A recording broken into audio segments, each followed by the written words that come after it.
Pinangasiwaan ni Pangulong Ferdinand R. Marcos Jr. ang panunumpa sa katungkulan ng bagong talagang parliament members ng Bangsamoro Transition Authority at nakibahagi rin sa selebrasyon ng Grand Iftar habang nagaganap ang Holy Month of Ramadan. I welcome all the newly appointed members of the Parliament in the Bangsamoro Transition Authority who have taken their oath today. Nakataya ang inyong mga pangalan at ang pag-asa ng ating mga kababayan sa inyong sinumpaang tungkulin. Huwag nating makakalimutan na inyong tungkulin ay para sa isang mas makatarungan at mas maunlad na Bangsamoro.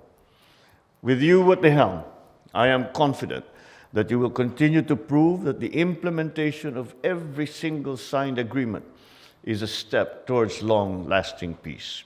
It is our shared responsibility to protect these gains and to ensure its uninterrupted advancement.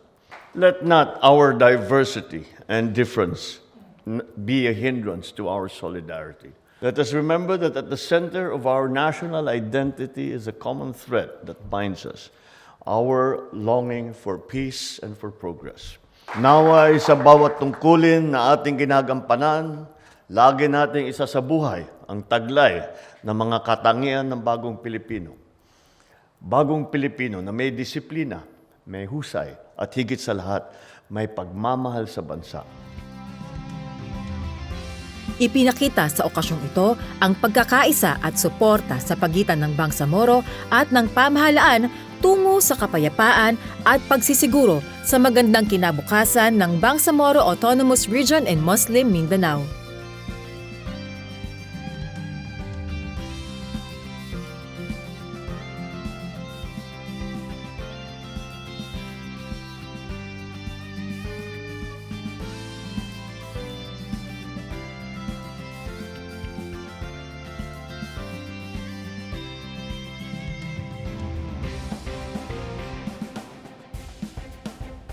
Nagpatawag ng meeting ang Pangulo kasama ang mga opisyal ng Department of Agriculture para pag-usapan ang mga pinakabagong proyekto ng departamento.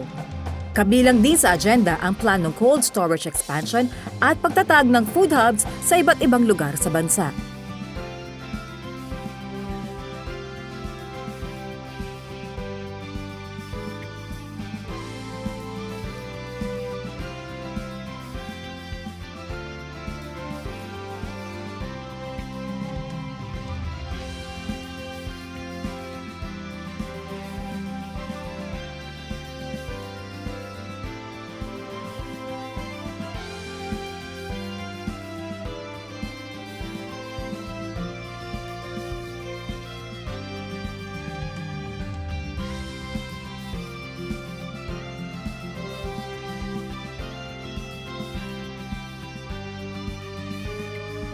Tinanggap ng Pangulo ang letters of credence ng incoming ambassadors mula sa Colombia, Cambodia at Ukraine sa naganap na presentation of credentials.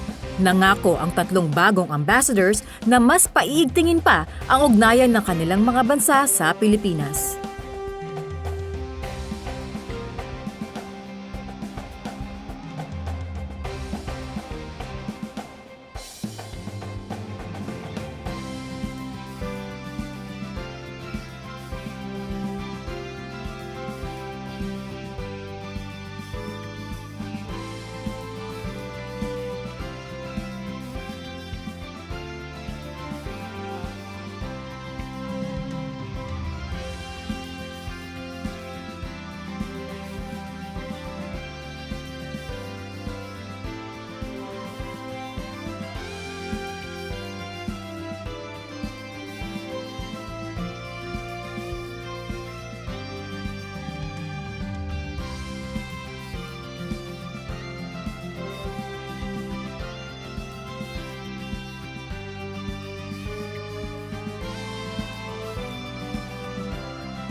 sa naganap na 7th Executive Committee meeting ng National Task Force to End Local Communist Armed Conflict o NTF-LCAC.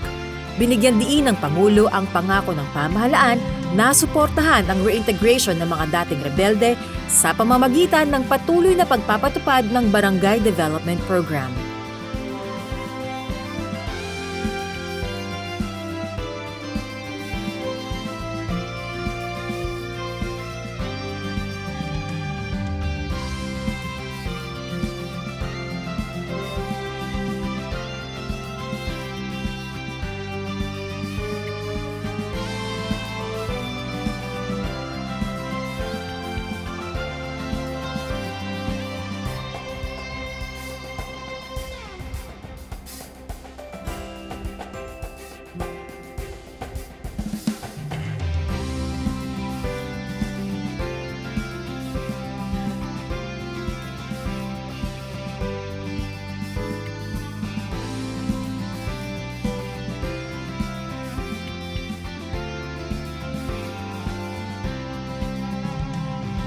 Lalong pinagtibay ng Estados Unidos ang ironclad commitment nito sa longtime ally na Pilipinas nang magsagawa ng courtesy visit si Defense Secretary Pete Hegseth kay Pangulong Marcos Jr. sa Malacanang.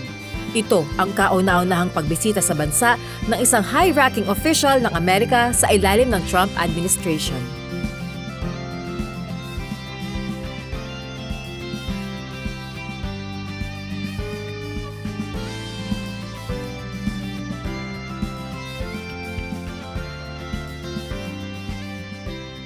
Your visit to the region, and especially the fact that you have come to the Philippines as your first stop, is a very strong indication and sends a very strong message of the commitment of both our countries to continue to work together to maintain the peace in the Indo-Pacific region, within the South China Sea.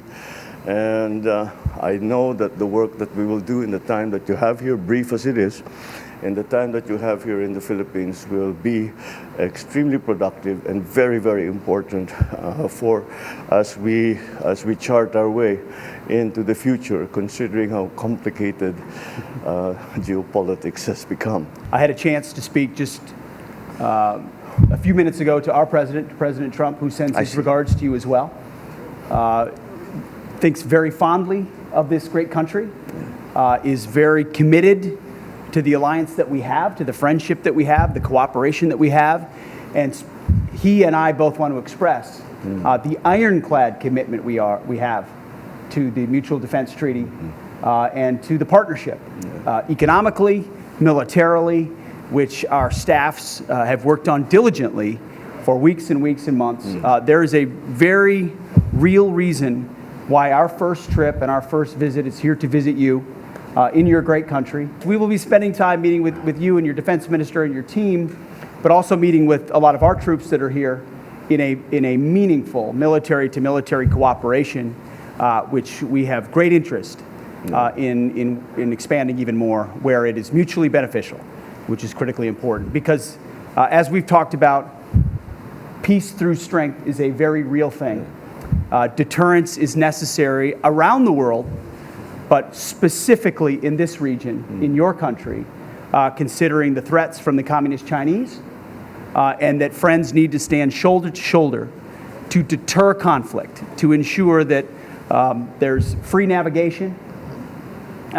Whether you call it the South China Sea or the West Philippine Sea, we recognize that your country has stand very firm in that location and in defense of your nations.